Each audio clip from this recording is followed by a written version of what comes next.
SARS-CoV-2 जो responsible है कोविड-19 के लिए, एक आरएनए वायरस है और इसके लिए बहुत नेचुरल है म्यूटेट होना, यानी इसके स्ट्रक्चर में चेंजेस होना। लेकिन अगर वो इसके कैरेक्टरिस्टिक्स में चेंजेस में रिजल्ट नहीं करता है तो डरने की कोई बात नहीं, खतरे की कोई भी वहां से सिग्नल नहीं आता है। लेकिन जब बात होती है डेल्टा वेरिएंट की, ये भी एक म्यूटेशन है, लेकिन चेंजेस इतने ज्यादा हैं और इन चेंजेस की वजह से ये बन गया है वेरिएंट ऑफ कंसर्न। आज इसी डेल्टा वेरिएंट के बारे में हम बात करने वाले हैं। हमारे साथ जुड़ चुके हैं doctor Lancelot Pinto and he is a consultant epidemiologist and pulmonologist of Hinduja hospital. Very warm welcome, sir.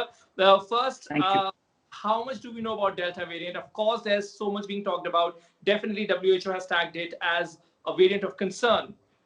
How much should we be scared from Delta variant? So whenever we talk about variants, there are three questions that we always need to ask. Number one is transmissibility, number two is virulence, and number three is immune escape. So what is transmissibility? कि एक इंसान से दूसरे इंसान को कितनी आसानी से ये वायरस फैलता है, that's transmissibility. Second is virulence और severity, कि इंसान को जब ये इन्फेक्शन होता है तो कितना बुरा इन्फेक्शन होता है. And the third thing that we talk about is immune escape. Ki will the current vaccinations work on it? Will the antibody cocktails which are available work on it? So when you talk about the Delta variant, it's almost certainly more transmissible than the earlier variants that have been described. In some instances, they talk about it being almost twice as transmissible as the original variants from last year. Which is not surprising. ज्यादातर doctors ने जिन्होंने treat किया है patients को Covid के साथ, उन्होंने देखा है कि ये टाइम पूरे परिवार जनरली इन्फेक्ट हो जाते हैं. पिछले साल, it used to be 1% or 2%. Generally, it's the whole family because this is clearly more transmissible from one person to another. The second question is, does it lead to more hospitalizations? Does it lead to more deaths? क्या इससे ज्यादा बुरे किस्म की बीमारी होने का chance है? And there is some data from the UK which suggests that it does lead to more hospitalizations, but we are not sure whether it leads to more deaths or not. So mortality might be more or less similar to the earlier variants, but it might lead to more hospitalizations and therefore could be an increased burden on the healthcare. Okay, so there's another study from UK about reinfection. We'll get to that as well. But of course, you explained it beautifully. What is Delta variant and the classification, of course. Why is it a concern? We've covered. But now let's talk about its evidences on transmissibility or fertility. So, of course, आपने बताया कि transmissible तो ज़्यादा है ही, double है. Fertility की जहाँ अगर आप, if you can touch upon that. So if you look at the UK, for example, I think the latest study showed that 61% of all their strains right now are the Delta variant. So in a very short span of time, it has become the leading variant in the UK as compared to the earlier Kent variant, which was described earlier. So again, showing us that it's very transmissible. Once it enters a population, it spreads very rapidly across that population and becomes the dominant strain. I think the general belief, based on what we know so far, is that it may not lead to more deaths. It may not cause more mortality. The problem is because it's so transmissible, क्योंकि इतने सारे लोग एक time पे infect हो जाते हैं, तो उनमें से समझो एक छोटा परसेंटेज भी अगर सिवियर डिजीज के साथ मैनिफेस्ट करता है, तो that small percentage converts into a huge number because the denominator, the base is so much. इतने सारे लोग इन्फेक्ट हुए हैं. But if you speak about it as an absolute percentage, I don't think we believe that it leads to more deaths as of now. Okay, UK की report की हम बात कर रहे हैं, तो एक रिपोर्ट है जिसे मैं कोट करना चाहूंगा, which is called Siren, जहां SARS-CoV-2 immunity and reinfection evaluation वो करते हैं. जून 11 को रिसर्चर्स ने कहा कि the number of reinfections among those who had been previously infected or vaccinated was low. This is in context of Delta variant. So how much is it linked to reinfection as per you? So if you look at the community level data that we have, even in a city like Mumbai, for example, it looks like most of the hotspots, which were hotspots in the first time round, were not hotspots this time. So a majority of transmission occurred in slums the first time round. A majority of transmission this time occurred in high rises, suggesting that maybe reinfections weren't so much of a problem. It was just individuals who hadn't had it the last year had it this time round.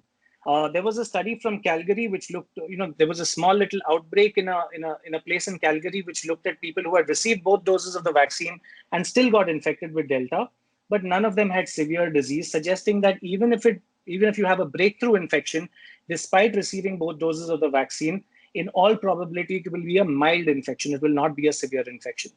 Right. So you're talking about Delta variant here, which is first found in India. It's in technical terms or medical terms, it's called B1617. But now we have another worry, which is B16172, which is Delta plus variant. How much do we know about that, doctor? And how much should we be worried about this one now? So this variant has one amino acid change, which is called the K417N, which was also seen in a beta variant, in an earlier variant. It's just that it's Delta plus this new amino acid change that we are seeing in the spike protein.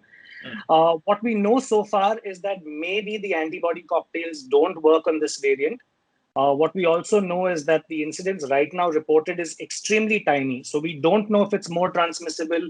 We don't know if it's more severe. We don't know if we should be really concerned about this or not. What will eventually happen is they will collect plasma from individuals who've had infections with this particular strain. They will test it against the current vaccines which are available. And that will give us more knowledge about whether the current vaccines will neutralize this strain or not. But as of now, there is no reason to panic, or there's no reason to believe that this will cause a big problem in the future. Okay, now comes the million-dollar question, which is, are currently available vaccines effective against the Delta variant? So what was found in a study, and this comes from PHE, which is Public Health England, where possibly done the largest study on this, where they found that individuals who had received one dose of the vaccine, the efficacy of the vaccine was about 33%, which used to be roughly 50% for the earlier variants. So the vaccine efficacy after one dose seems to be quite low.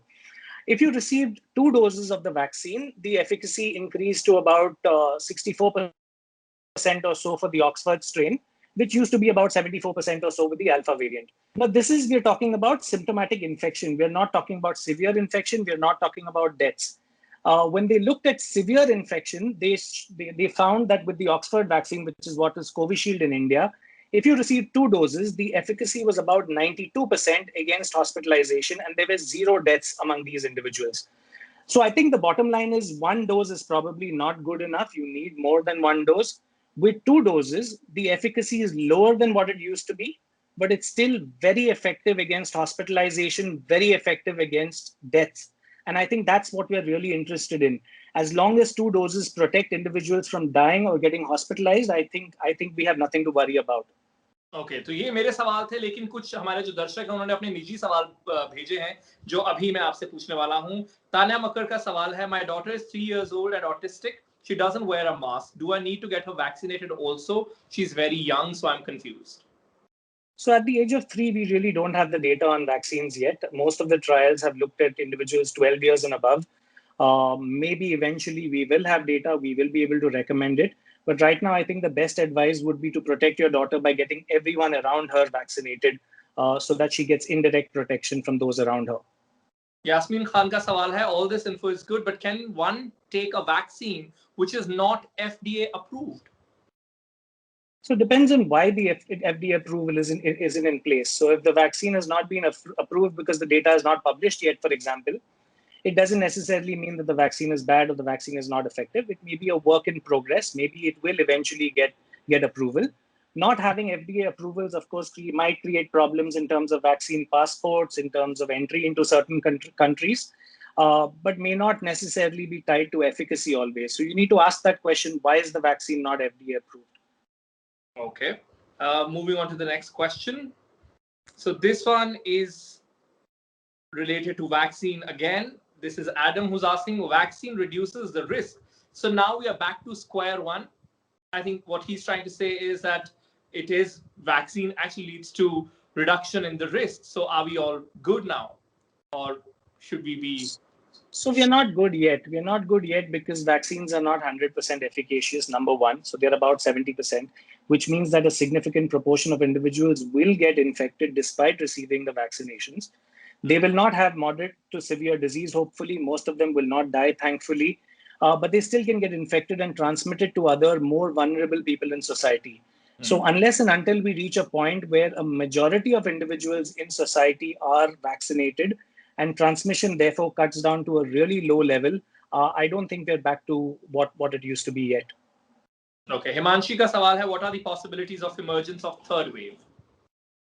The third wave is almost certain to happen. It's happened in most countries across the world. What we need to do our best against is the magnitude of the third wave. How big does it end up being? And how many individuals have severe disease? How many individuals end up being hospitalized? And I think the best way to control those variables are to get people vaccinated as soon as possible. If people are vaccinated and get infected, they are less likely to have severe disease. So even if a lot of individuals get infected in the third wave, most of them will have a mild disease, will not burden the healthcare system, we will not have a bed shortage, we will not have oxygen issues, we will not face some of the challenges that we faced in the second wave. Okay. Puneet ka sawal hai, is black fungus specifically related to Delta variant? So there is a hypothesis that it may be related to it based on the fact that we didn't see so many cases of the black fungus last year as compared to this year. However, to the best of my knowledge, this is not proven. This is hypothetical. This is what people connecting the dots have said, that the fact that we've seen a lot more this year compared to the last year might be related to the fact that it was a different strain of the virus this year. Okay, Munmun ka sawal, ye aakhri sawal hai. I just had an allergic reaction to the COVID vaccine. I was wondering if the lip swelling has been documented in India. So allergic reactions do occur post-vaccine, and lip swelling would be what we call an immediate allergic reaction.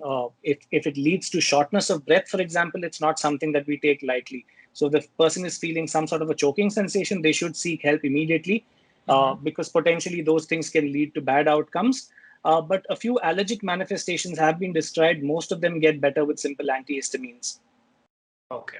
Thank you so very much for answering all these questions. Any closing remarks from you? So I think it cannot be emphasized enough that vaccination is extremely important. And as of now, despite some variants being reported, we have no reason to panic as long as we are vaccinated. It does suggest that vaccinations still protect us from severe disease. And I think that's extremely important to remember. Thank you so very much. इसी के साथ ये video होती है खत्म। देखते रहिए NDTV और बनेगा स्वस्थ इंडिया। मेरा नाम है Arun Singh. It's a goodbye from my side.